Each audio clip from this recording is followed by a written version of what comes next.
Bonjour à tous et bienvenue pour cet épisode 4 de notre première série de webinaires sur l'essentiel de la fiscalité pour les Français expatriés aux États-Unis.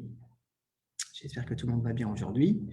Épisode 4, il va être principalement concentré sur une séance de questions-réponses. On va parler dans un premier temps assez rapidement des échéances qu'il faut connaître et des formulaires et à quel moment il faut faire appel à son expert comptable. Tout cela est lié, bien évidemment.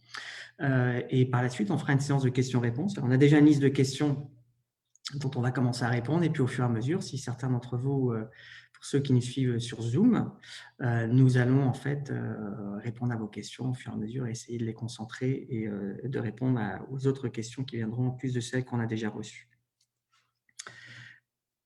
Donc, encore une fois, Olivier Sureau du cabinet Jade, nous sommes un cabinet d'expertise comptable et de fiscalité, présent dans plusieurs villes aux États-Unis. Nous sommes sur 14 villes.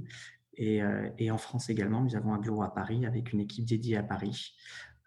Donc, n'hésitez pas à nous contacter. Vous pouvez trouver tous nos coordonnées sur notre site internet et contacter chacun des managers dans chacun de nos bureaux qui seront ravis de pouvoir répondre à vos questions et de pouvoir vous servir au mieux.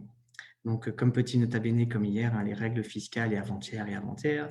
Les règles fiscales sont amenées à évoluer au jour le jour entre la France et les États-Unis. Donc voilà, on vous donne les règles fiscales qui s'appliquent en date d'aujourd'hui, 14 janvier, on n'est plus le 11 janvier, mais 14 janvier. Donc, vérifiez bien et validez bien que toutes ces règles s'appliquent dans votre cas à vous. Donc, je suis un des cofondateurs du cabinet Jade et je suis expert comptable français et CPA américain. Donc aujourd'hui, comme j'ai évoqué tout à l'heure, 1, calendrier des déclarations, 2, formulaire utile et 3, séance de questions-réponses. Donc on essaiera de répondre au maximum de questions et on se donnera le temps d'y répondre. En règle générale, depuis le début de la semaine, c'était des séances de mini-webinaires de 15-20 minutes maximum, mais là on étalera bien évidemment aujourd'hui pour essayer au mieux de répondre à vos questions. Si par hasard certaines de vos questions n'auraient pas été répondues, n'hésitez pas à nous envoyer un email et on fera au mieux pour y répondre par email à vos questions ou par téléphone s'il le faut. Donc, encore une fois, désolé si certaines questions ne pourraient ne pas être répondues aujourd'hui. On fera vraiment au mieux pour répondre à vos questions. Donc, tout d'abord, le calendrier des déclarations américaines. Alors là, on parle de déclarations fiscales essentiellement pour les particuliers, pour nous, résidents ou non-résidents américains. Donc, je vous évoquais tout au long de cette petite série quand est-ce qu'on est résident ou non-résident. C'est ça qui va définir le type de déclaration qu'on doit faire aux États-Unis. Donc, dès lors que nous sommes résidents fiscaux américains, nous devons déposer un formulaire qui s'appelle le formulaire 1040. Ce formulaire doit être déposé en règle générale au 15 avril de l'année qui suit le dépôt de l'année qui suit où on a les revenus, on a perçu les revenus. Donc, pour l'année 2020, 15 avril 2021. L'année dernière, c'était exceptionnel, bien évidemment, puisqu'avec le virus, nous avions obtenu des reports supplémentaires jusqu'en juillet avant extension pour les déclarations fiscales. Mais bon, cette année, pour le moment, il n'y a pas eu d'arbitrage. Pour le moment, on reste sur le calendrier initial, qui est le 15 avril. Alors, si ça tombe un week-end, ce sera le lundi qui suit. Là, on vous a mis 15 avril, mais ce sera peut-être cette année un petit décalage. Ce sera le lundi qui suit, puisque si ça tombe un samedi, c'est le lundi. Également, si je suis non-résident fiscal américain, j'ai la possibilité. Le dépôt de ma déclaration est au 15 juin de l'année qui suit, sachant qu'on peut aussi être dans une situation où quand on est comment dirais-je, expatrié, on peut aussi avoir la possibilité d'avoir un report au 15 juin dans certains cas et le report du dépôt de la déclaration fiscale au 15 juin. Maintenant, quand on dépose une déclaration fiscale, la particularité par rapport à un pays comme la France, c'est qu'on peut repousser nos échéances. Vous savez qu'en France, on a une échéance fiscale, on n'a pas la possibilité de la repousser, sinon on encourt des pénalités. Aux États-Unis, on a la possibilité d'obtenir ce qu'on appelle les extensions. Donc, les extensions, dans le cadre d'un résident, au lieu de déposer votre formulaire au 15 avril, vous avez jusqu'au 15 octobre pour le déposer, ce formulaire. Et pour un non-résident, au lieu de le déposer au 15 juin, on a jusqu'au 15 décembre, en règle générale, pour déposer ce formulaire. Alors, la condition pour un non-résident, pour avoir ce dépôt du 15 juin au 15 décembre, c'est de ne pas toucher de salaire aux États-Unis. Sinon, on reste dans le dépôt des déclarations fiscales initiales. Donc ça, il faut bien connaître ces échéances fiscales-là, puisque bien évidemment, c'est ce qui va définir notre calendrier. Donc, à ce moment-là, c'est en général à partir du mois de janvier-février qu'il faut rassembler ces documents et envoyer à votre expert comptable. En répondant souvent, votre expert comptable vous envoie ce qu'on appelle des tax organizers. C'est une liste de questions-réponses, de questions, pardon, qui parfois peuvent vous paraître lourd, mais c'est important de le répondre pour votre expert comptable pour la bonne et simple raison, c'est qu'il faut que votre expert comptable connaisse tout sur vous. Alors, chez expert comptable, ça peut être aussi un avocat, bien évidemment, ou un oral agent, mais il faut que votre expert comptable connaisse tout sur vous, tout ce que vous avez un peu partout dans le monde. Ça peut paraître, entre guillemets, une acquisition, mais ça ne l'est pas. C'est vraiment pour vous, parce que l'oubli de certains formulaires ou l'oubli de certains actifs, je vous l'ai évoqué hier, notamment dans le cas de la FATCA, peut générer des pénalités assez conséquentes. Donc, il faut vraiment ne pas hésiter à vraiment avoir cette relation de confiance avec votre expert comptable. L'expert comptable est bien évidemment soumis sur le régime de la confidentialité. Donc n'hésitez pas à partager le maximum d'informations. Il n'a jamais trop d'informations. Il vaut mieux avoir beaucoup d'informations que pas assez pour que votre expert comptable puisse avoir déposé, puisse connaître tout de vous pour pouvoir déposer toutes les formulaires qu'il faut et vous éviter des pénalités. Donc, il faut bien penser à donner à votre expert comptable le maximum d'informations parce que ça, ce sera nécessaire pour lui. Donc, à partir du moment où vous lui enverrez ces questionnaires, ce sera établi. C'est vrai que souvent, quand on a des revenus en France ou des sociétés en France, on est dépendant d'avoir ces informations-là pour déposer sa déclaration aux États-Unis. C'est pour ça que dans ce cadre-là, souvent, on fait une demande de report d'extension.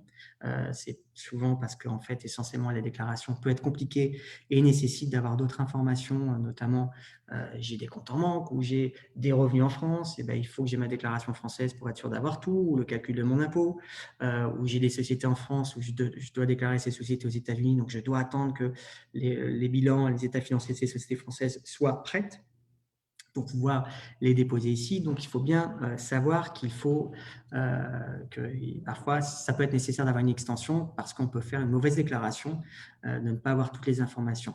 Là aussi, souvent, on a tendance à dire « Ouh, c'est pas bon, j'aime pas faire une extension, je vais avoir un contrôle fiscal ». Très franchement, la réponse est non, c'est pas vrai, c'est un mythe. Encore une fois, moi, en plus de 20 ans, j'ai pas eu d'un audit fondé sur le fait que quelqu'un avait déposé une extension. C'est sur d'autres raisons, oui, mais pas sur la raison de repousser cette déclaration-là.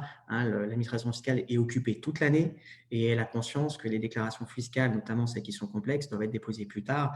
Donc, il ne faut pas non plus avoir peur de déposer une extension. Bien sûr, parfois, quand on peut l'éviter, c'est mieux de l'éviter, mais ne poussez pas parfois à déposer l'extension si vous n'avez pas toutes les informations, parce que vous pouvez avoir une déclaration du coup déposée qui soit erronée et qui peut par contre engendrer des pénalités ou même des contrôles fiscaux s'il manque un certain nombre d'éléments de revenus.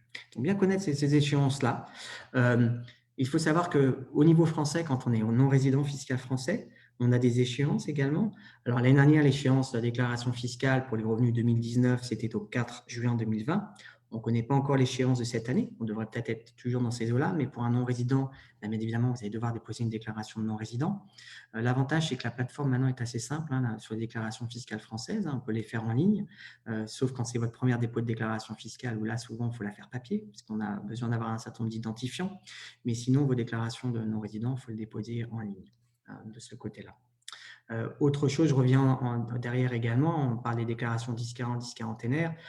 Si certains d'entre vous, je crois qu'il y avait une ou deux questions là-dessus, vous avez fait des donations par exemple aux États-Unis et des donations, vous en tant que résident fiscaux, vous avez fait des donations que ce soit sur des choses en France ou aux États-Unis, il faut déposer un formulaire qui s'appelle le 709, le 709, qui est le Gift Tax Return. Ce Gift Tax Return doit être déposé également au 15 avril. On peut avoir la possibilité d'avoir une extension, même type de formulaire qu'il faut déposer au 15 octobre. Mais sinon, c'est au 15 avril, pareil, déclaration de donation. Si j'ai effectué une donation à des enfants et que je suis au-delà des plafonds, le plafond en général, c'est au-delà de 15 000 $ par enfant, enfin par personne, il faut que je dépose une déclaration aux États-Unis et pour demander l'abattement auquel j'ai droit. J'ai droit à 11 700 000 $ d'abattement quand je suis résident fiscal américain. Je commencerai à utiliser cet abattement, mais je dois déposer des déclarations, ce qu'on appelle le Gift Tax Return, sinon ma donation n'est pas actée pour le fisc américain. Donc, être bien prudent, elle n'est pas actée. Et également, ça peut engendrer également des pénalités. Donc, formulaire, on en a parlé tout à l'heure, hein, c'est le 1040, c'est le formulaire que tout le monde connaît, c'est le formulaire basique, le 1040 qui est assez simple. Souvent, dans ce formulaire-là, on y regroupe les informations, les W2, les 1099, tous les autres éléments de revenus. C'est ce formulaire qui est le formulaire, je dirais, synthétique, qui regroupe le summary de la plupart de vos revenus et qui va vous permettre de calculer l'impôt. Et à ce formulaire 1040, on a un certain nombre de formulaires, ce qu'on appelle des schedules et des formes qui y sont attachés. Donc, il y en a plusieurs, hein. On a évoqué l'autre jour le formulaire FATCA, par exemple, qui est le 8938. Vous avez d'autres formulaires à connaître, hein, dans le cadre, parce qu'on est vraiment on essaie d'être sur le côté fiscal international. Donc, un formulaire que vous devez connaître également, c'est si certains d'entre vous, vous touchez des donations, des successions d'un non-résident fiscal américain. Par exemple, vous avez des parents qui sont en France, qui vous ont effectué une donation. Vous avez malheureusement des parents qui ont décédé, qui vous ont laissé une succession. Dès lors que cette donation de succession dépasse 100 000 $ au cours de l'année de référence, vous devez déposer le formulaire 3520. Ce formulaire 3520, une copie est attachée à votre 1040, donc vous devez déposer dans le même temps, au 15 avril, et l'original est envoyé à un département spécial auprès de l'IRS, et donc il faut déposer ce formulaire. Pareil, si vous ne le faites pas, possibilité de pénalité de 25%. On ne va pas vous demander de payer un impôt dessus, parce que dans le cadre des successions donations, l'impôt est payé dans le pays de résidence de la personne qui donne ou qui décède, donc là en l'occurrence c'est la France.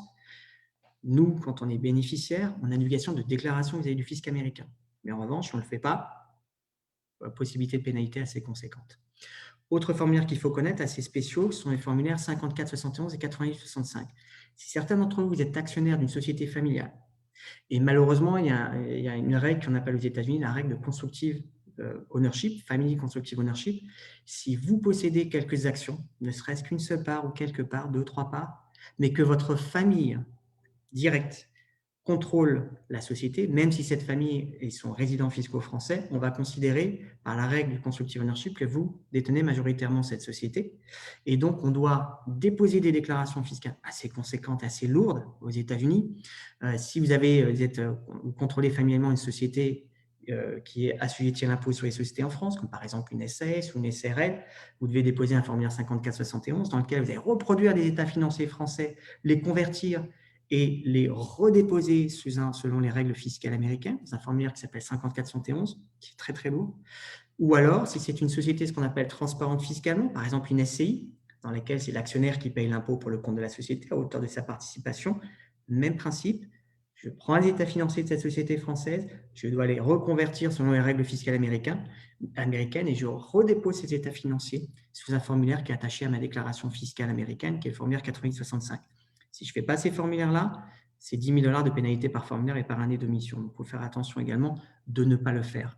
Un autre formulaire qu'on a souvent tendance à méconnaître, c'est quand j'en avais parlé l'autre jour, quand on est propriétaire, par exemple, de SICAV, de fonds communs de placement, ou qu'on investit dans une assurance vie dans laquelle il y a des fonds, on est propriétaire pour le fisc américain de Passive Foreign Investment Companies. J'ai évoqué l'autre jour, c'est un produit qu'il faut éviter d'avoir quand on est résident américain, puisque dès lors qu'on on vend ses actions, ces fonds, on est taxé à la tranche marginale qui existe aux États-Unis, pas la sienne, celle du fisc américain. Donc, par exemple, aujourd'hui, elle est à 37%.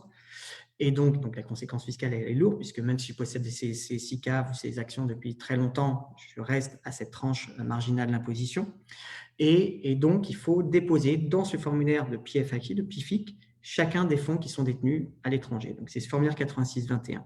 Si je ne le fais pas, alors la limite pour le déposer, c'est 25 000 $ si on est célibataire et 50 000 $ si la somme de ces fonds dépasse ou pas ces montants.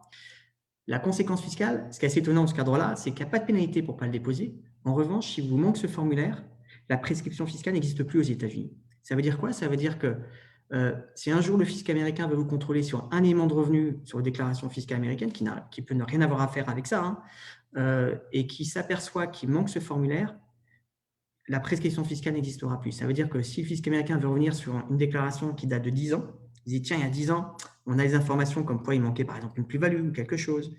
Et normalement, vous pourriez me dire, ben non, prescription aux États-Unis, c'est 3 ans ou 6 ans maximum, sauf si c'est fraudulé, on n'a pas. Mais là, dans ce cadre-là, si le fisc américain s'aperçoit qu'il manque ce type de formulaire, ce qu'on appelle le statute of limitation n'existe plus sur l'intégrité de sa déclaration. Il faut faire attention que ce formulaire soit également bien déposé. Autre formulaire, j'en ai évoqué l'autre jour, c'est le formulaire FBAR, qui est un formulaire qui n'est pas attaché à votre déclaration. Ce formulaire-là, c'est un formulaire séparé. Donc, ce formulaire FBAR, c'est dans lequel on déclare ses comptes en banque, ses comptes financiers dès lors que la somme de la balance maximale de ces comptes dépasse 10 000 $ au cours de l'année. Donc ça, ce formulaire qu'on appelle le formulaire FBAR, il est séparé. L'avantage, c'est que les échéances fiscales sont les mêmes. À une époque, ils étaient différents de la déclaration fiscale personnelle, mais maintenant, les échéances sont les mêmes. 15 avril, si 15 avril, si je ne fais pas d'extension, et si je fais une extension qui est automatique, hein, quand on fait une extension au niveau de sa 1040, je peux reporter les pots de ce formulaire au 15 octobre. Mais là aussi, ce formulaire FBAR, il faut bien le connaître parce que je n'ai parlé des conséquences fiscales si ce formulaire manque. Hein. Donc, faire bien attention à cette partie-là. Hein. Donc, je vous évoquais aussi tout à l'heure les formulaires un peu atypiques comme les formulaires de gift tax return ou les formulaires de estate, c'est en cas de succession. Mais si vous êtes aujourd'hui résident fiscaux américains, au sens des donations. Attention, la règle n'est pas la même entre la règle de résidence fiscale pour l'impôt sur le revenu et pour les donations et successions.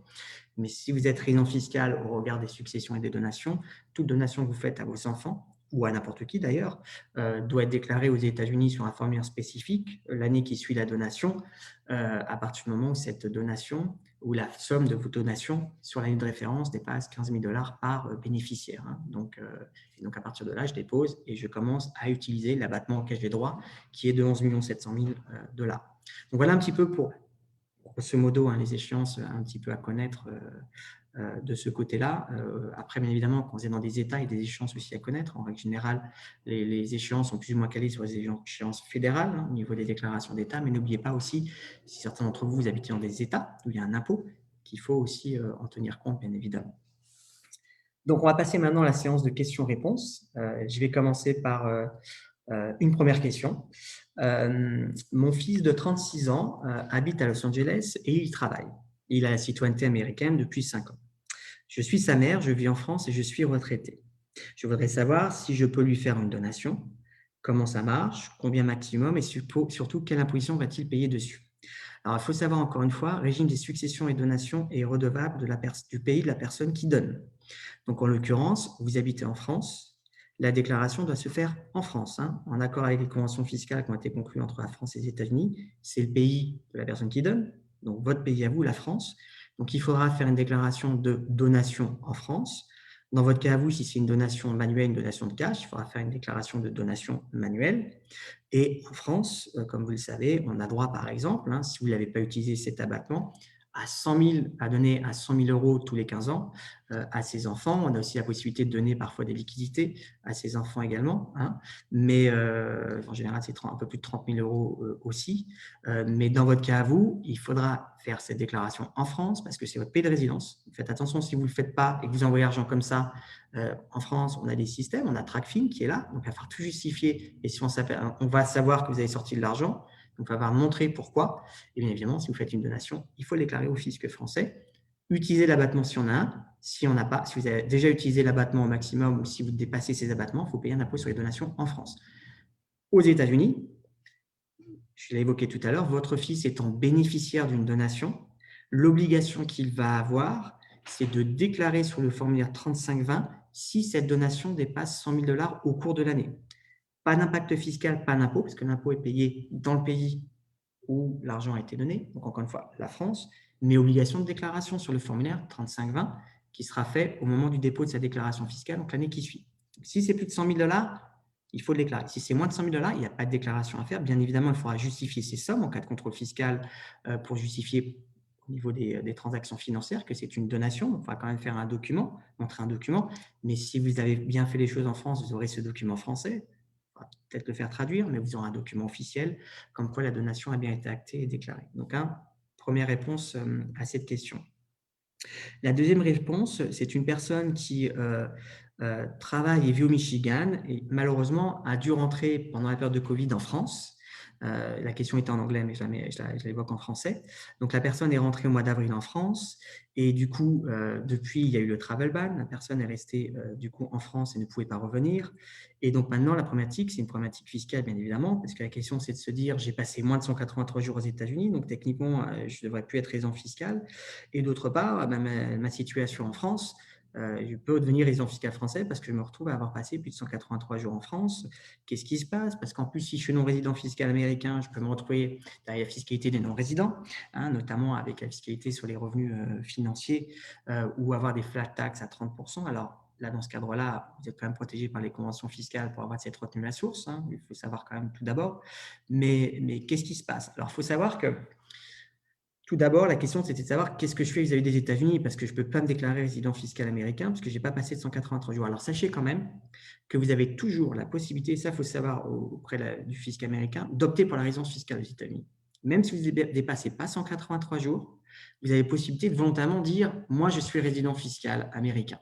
Vous avez la possibilité de faire cette déclaration-là à partir du moment où vous avez passé au moins 31 jours aux États-Unis. Mais pour ce faire, il faut quand même ne pas avoir une résidence fiscale ailleurs. En l'occurrence, on va se retrouver maintenant vers le côté français. La France, le gouvernement français, le fisc français a émis une circulaire, Bercy a émis une circulaire qui a bien précisé que les personnes qui auraient dépassé 183 jours à cause du Covid en France et se retrouvées bloquées en France et donc potentiellement pourraient devenir résidents fiscaux français, le fisc français ne compterait pas ces jours et serait indulgent. Donc, dans votre cas à vous, vous avez le travel ban, vous avez quand même quelque chose qui est très précis. On a une circulaire du côté français qui vous permet quand même de prouver que vous avez dû rentrer et que vous étiez bloqué quand vous étiez en France. Donc, pour moi, je ne pense pas que du côté français, vous soyez coincé et la France sera indulgente. À partir du moment, bien évidemment, en France, on va montrer que vous avez gardé votre résidence fiscale aux États-Unis. Et donc là, du côté américain, vous allez continuer à avoir votre résidence fiscale. Et là, de la même façon, pourrait de façon justifier que votre résidence fiscale reste aux États-Unis et que cette situation est temporaire et qu'elle est liée au travel ban.